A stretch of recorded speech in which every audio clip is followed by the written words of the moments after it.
It's me, Jordan Long here, and today we're going to talk about, how is it like, working for Phryne Fisher, or Phryne Fisher, however you say that name. You know, we made that film. But now, you get to deal with her when she's not having a good day. You know, she gets this forgiveness from the PBS folks, but this is after the thought of how they mishandled her show, and you always wonder, how did she take it? Well, Jordan, darling, you know that I still cannot get over how my show only ended with 3 followings when there were about 7 or more books out there. I mean, the PBS folks didn't know what they had, and they constantly had a double standard. Tell me about it.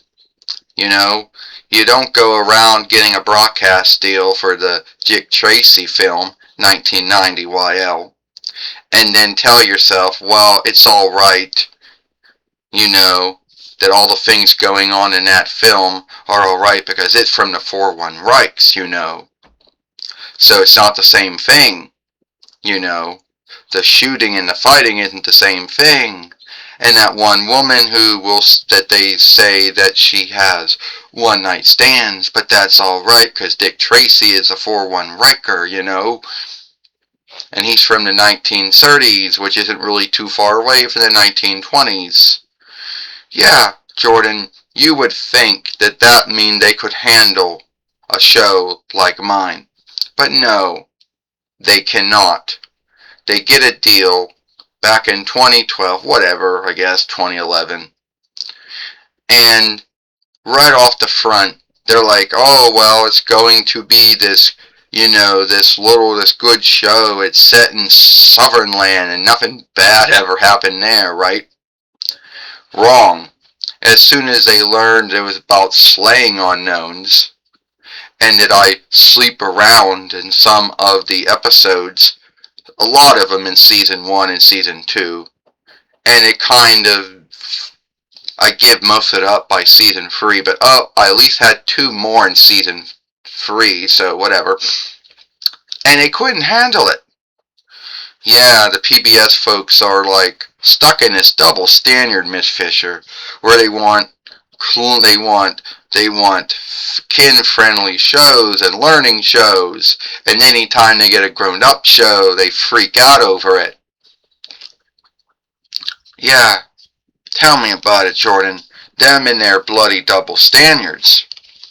You can't say that Dick Tracy and all the things that were going on in his film is alright because he's from the 4-1 Reichs, but then shame me for doing the same things, but I'm from the Southern land, so we can't do that. Yeah, that's right. You and Dick Tracy came from the same world. A lot of folks are going to say, no, you didn't, but the 1920 YLs and the 1930 YLs aren't that far away from each other.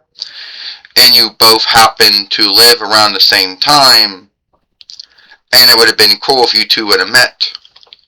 Yes, I do have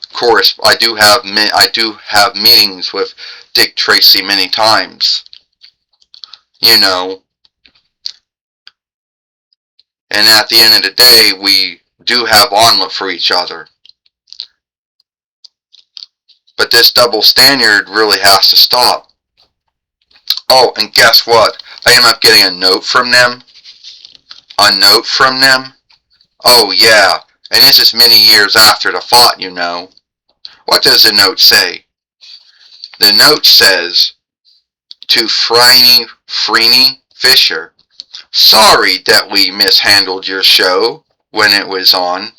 You see, we did have a double standard.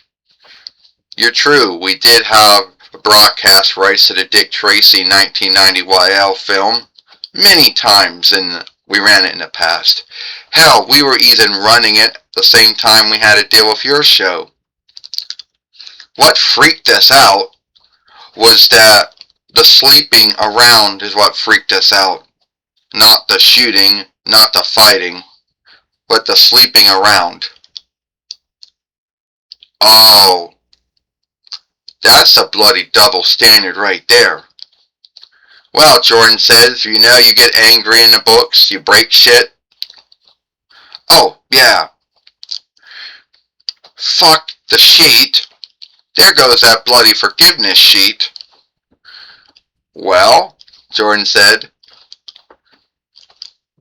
I guess I got off lucky. Yeah, I guess you did. So what do you want me to do? Jordan, darling, I want you to write me a sheet back to them saying that do not slight my wisdom. Alright, I'll do that. Do you want me to skim out any of the curse words? No.